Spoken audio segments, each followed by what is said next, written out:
Uncle, Girdhari Lal ji की तबीयत अचानक बहुत खराब होगी। डॉक्टर साहब एक मिनट। गिरधारी लाल जी, ये क्या हो गया? ललिती जान, पंछी दे उड्डन दा वेला आ गया है। अरबाज भाई, आखिरी वेले तुहाडे वर्गे देवता दे दर्शन हो गए, मरना सफल हो जाएगा। मेरे दयाले दा ओदे बच्चों दा ध्यान रखना, ध्यान रखना।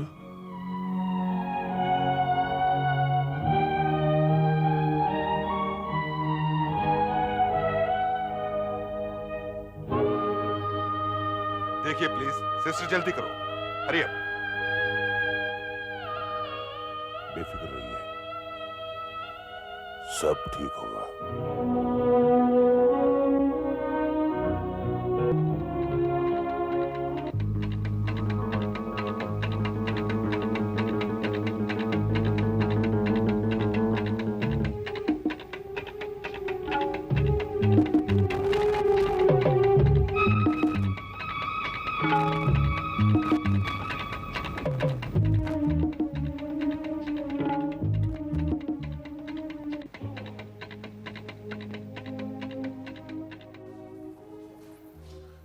कार्तिक बेटे, आपको इन्हें इस हालत में यहां नहीं लाना चाहिए था।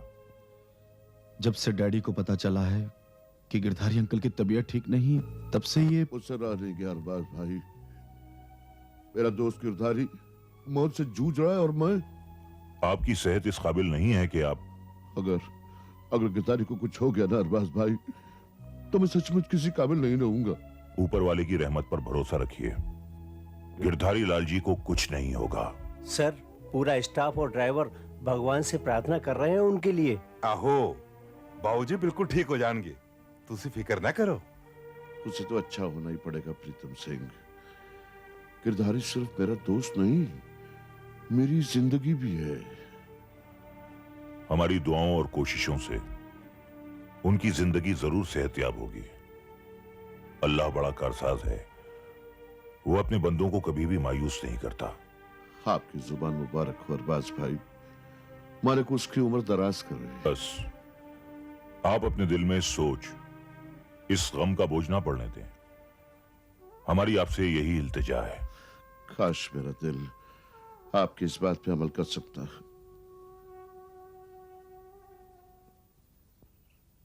अरबाज। डॉक्टर साहब, सॉरी, हम उन्हें नहीं बचा सके।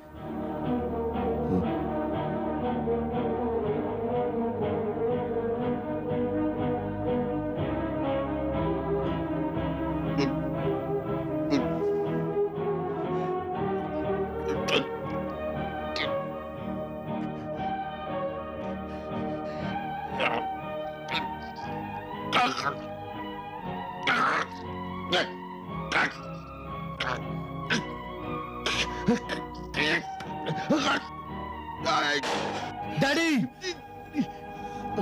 क्या हुआ? दीनदयाल जी, डॉक्टर! नहीं नहीं नहीं नहीं अरबाज भाई, अब डॉक्टर की जरूरत नहीं है। मेरा दोस्त गिरधारी चला गया। अब मुझे भी जाने दे अरबाज। जाने से पहले तुझसे एक वादा चाहता हूं मेरे भाई। कहिए। वादा कर। कहिए। तू अपनी बेटी दीक्षा की शादी मेरे पोते रजत के साथ करेगा। वादा कर। वादा करता हूँ। वादा कर। वादा करता हूँ। डैडी! बाबूजी। इन्ना लिल्लाहि व इन्ना इलैहि राजिऊन।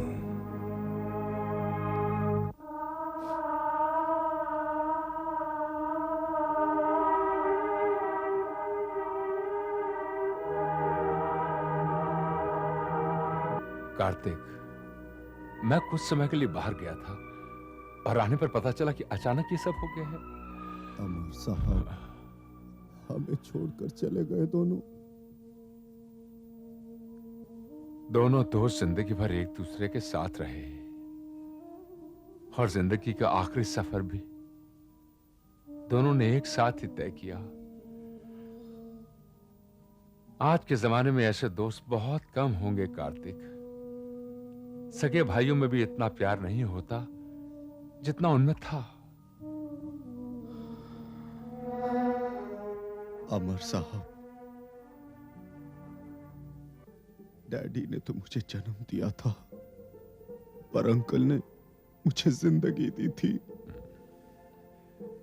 उनकी दोस्ती अपने आप में एक मिसाल थी।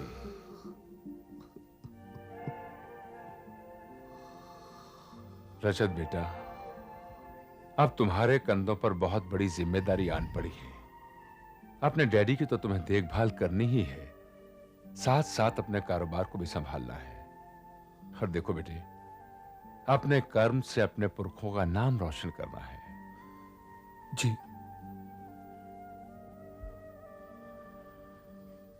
अच्छा कार्तिक, मैं चलता हूं। बस बस बेटा, तुम बैठो और पापा का ख्याल रखना।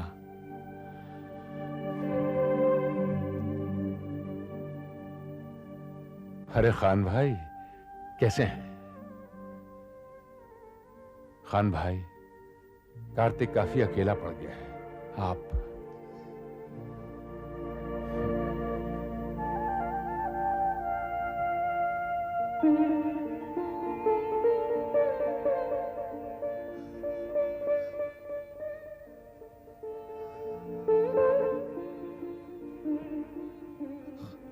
कार्तिक बेटे,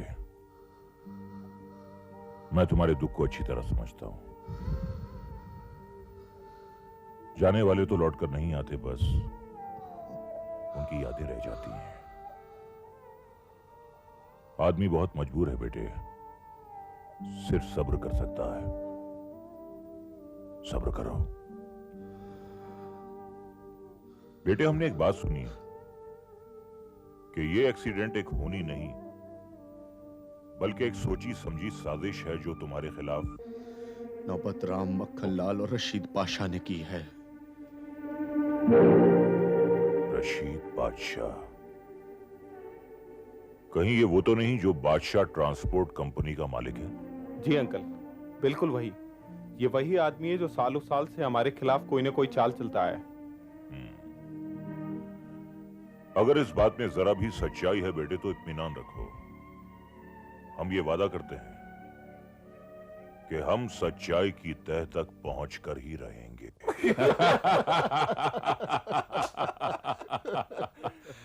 देखा नौबत मियां, जिंदगी की शतरंज से दो बूढ़े मोहरों का एक साथ सफाया। सारे फसाद की जड़ यही दोनों बूढ़े खूसट तो थे, दीनदयाल और गिरधारी लाल। नहीं नौबत, बुनियादी फसाद की जड़ कार्तिक अभी बाकी है। क्यों मक्खन? अजी तुम कतई ठीक कह रहे हो बड़े मियां। अब इस मोहरे को भी पीछ ही डालो। यकीनन पीट डालेंगे, यकीनन। बाजी पलट चुकी है रशीद मियां। बादशाह और वजीर के साथ अब तुम्हारा हर मोहरा पिट जाएगा। हाँ साहब, आप आज अचानक यहाँ? बरसों पहले हमने आपकी इस ट्रांसपोर्ट कंपनी के लिए लाखों रुपया कर्ज दिया था। हम ये समझते थे कि आप एक नेक, शरीफ और दयानदार किस्म के इंसान हैं। हमारे आपके मरासिम बहुत पुराने हैं, लेकिन आज हमें यह पता चला कि आप एक नीच, घटिया और अय्यार किस्म के शख्स हैं। ये आप क्या कह रहे हैं खास साहब? आपको जरूर कोई गलतफहमी हुई होगी। हम आपकी इस लफ्जाजी पर शायद यकीन कर लेते अगर अभी अभी हमने आपकी और आपके इन चमचों की बकवास ना सुनी होती तो। अच्छा अच्छा, वो हाँ साहब, वो तो हम यूं ही जुमलेबाजी कर रहे थे। उस बात का खामोश! आप ही लोगों ने कार्तिक की गाड़ी का एक्सीडेंट करवाया, जिसकी वजह से दीनदयाल और गिरधारी लाल जी की जानें गई हैं।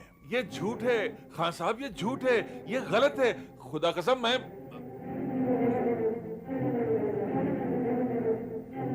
अपनी गलतियों पर पर्दा डालने के लिए खुदा की झूठी कसम न खाइए रशीद मियां, वरना कयामत के रोज आपके लिए दोजख की आग भी बहुत कम पड़ेगी।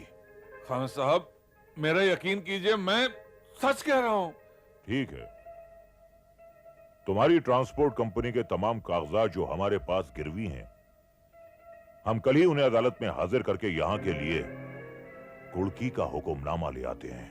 खान साहब, ऐसा मत कीजिएगा, मैं बर्बाद हो जाऊंगा, मेरे बच्चे यतीम हो जाएगा। खान साहब, और जिनके बच्चे तुम्हारी वजह से यतीम हो गए उनका क्या होगा? बोलो, जवाब दो, बताओ हकीकत क्या है? बताता हूं, सब सच सच बताता हूं, पर खान साहब आप वायदा करो कि आप हमें पुलिस के हवाले तो नहीं करोगे? तुम सिर्फ पको। खान साहब, मैंने नौबत मियां और मक्खन ने मिलकर ड्राइवर सैयद याकूब को पैसे दिए थे कार्तिक की कार का एक्सीडेंट करवाने के लिए। ट्रक की शनाख्त ना हो सके इसलिए उसका नंबर प्लेट भी बदल दिया था। तुमने कार्तिक और उसके पूरे खानदान को मिटाने का बंदोबस्त कर लिया। खूब, बहुत खूब, बहुत खूब। तुम्हें और तुम्हारे इन सिपह सालारों को अपने गुनाहों की सजा मिलेगी और जरूर मिलेगी। खान साहब, ये आप क्या कर रहे हैं? पुलिस को तुम्हारे काले कारनामों की इत्तला देने जा रहा हूं। कुर्की के डर से मैंने आपको सब कुछ सच बता दिया।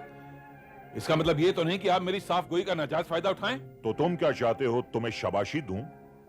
तुम्हारी इस नामाकूल हरकत के एवज में तुम्हारे गले में फूलों का हार डालूं? मगर नहीं रशीद मियां, नहीं। हम चाहते हैं कि तुम्हारे हाथों में हथकड़ी और पैरों में बेड़ी हो जिसके तुम मुस्तहिक हो। तो ठीक है, मिलाओ फोन, बुलाओ पुलिस और पकड़वा दो हमें। लेकिन एक्सीडेंट हम ही ने करवाया है, इसका क्या सबूत देंगे आप पुलिस को? हम भी कभी हवा में तीर नहीं छोड़ते रशीद मियां। जो भी करते हैं पूरी तैयारी और मुस्तैदी से करते हैं। इस टेप रिकॉर्डर में तुम्हारा इकबाल जुर्म रिकॉर्ड हो गया है। मेरे ख्याल से यह सबूत काफी है तुम्हें जेल तक पहुंचाने के लिए।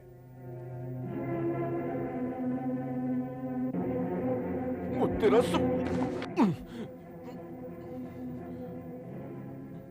बास चिड़िया पर झपटे या चिड़िया बास पर झपटे, हलाक चिड़िया ही होती है। रशीद मियां, अब हम नहीं बल्कि तुम्हारा यह चमचा बताएगा पुलिस को तुम्हारे काले कारनामों के बारे में। उठ जा। फोन मिला नौबत? फोन कर। शाबाश। खान साहब, पराई आग पे हाथ सेकने से कभी खुद के हाथ भी चल जाते हैं। हमसे बैर मोल लेकर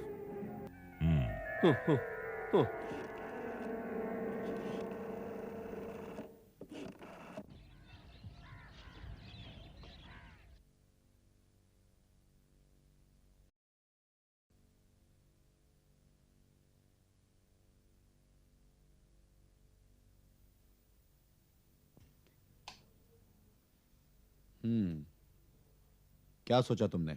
वही हिसाब लगा रहा हूँ डैडी। मुझे नहीं लगता, देखिए मद्रास और हैदराबाद में हमारे ऑलरेडी ऑफिसेज हैं।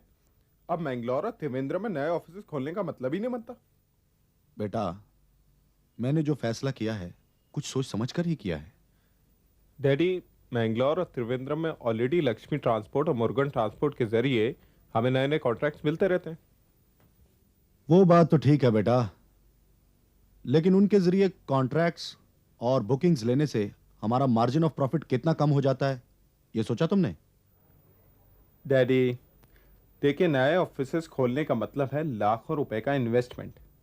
अब बैंक रेट के हिसाब से भी लगाया जाए तो लाखों रुपए का इंटरेस्ट हजारों में आता है। का मतलब है नया स्टाफ, उनका अपना एक खर्चा। अगर हमारा प्रॉफिट मार्जिन उतना ही रह जाए जितना कि पहले था तो फिर फायदा। शाबाश शाबाश बेटा, मुझे बहुत खुशी है कि तुम्हें इस बिजनेस की समझ आ गई। यूं करते हैं कि उन दोनों शहरों की दोनों ट्रांसपोर्ट्स में हमारे जो ट्रक भाड़े पे चलते हैं उन्हें चलते ही रहने देते हैं। Exactly daddy. डैडी आप नाश्ता कर लीजिए, मैं ऑफिस जा रहा हूं। सुनो बेटा, सुनंदिनी जी की तबीयत ठीक नहीं। मैं तो 3-4 दफा वहां जा आया हूं, पर मेरे ख्याल में तुम वहां नहीं गए। सॉरी डैडी, अब तो जानते हैं काम में इतना बिजी रहता हूं कि वक्त ही नहीं मिलता। बेटा, ऐसे कामों के लिए वक्त निकाला जाता है। वो तुम्हें बहुत याद करती हैं। ठीक है डैडी, मैं आज ही वहां जाता हूं। सुनंदा जी, आपने दवाओं के साथ साथ एक्सरसाइज भी कंटिन्यू रखी। उसी का नतीजा है कि आज आप बिस्तर पर नहीं बल्कि यहां पर बैठी हैं। बिल्कुल ठीक कह रहे हैं आप। डॉक्टर साहब ने हमेशा से ये भी समझाया है कि अपने दिमाग में कोई टेंशन नहीं रखनी चाहिए। हाँ, बिल्कुल ठीक समझाया आपने। मैं कुछ दवाएं लिख देता हूं जी, आप मंगा लीजिएगा। You will be all right soon. ये लीजिए। चलो फिर मैं। हाँ, आइए डॉक्टर साहब, मैं बाहर तक छोड़ देता हूं। आइए प्लीज।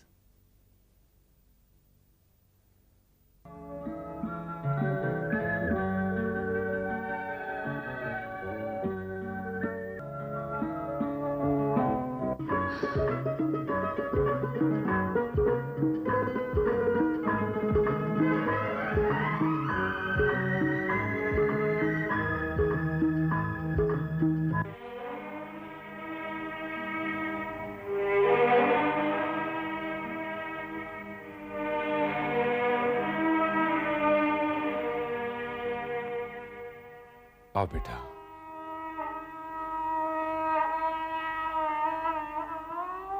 जाओ।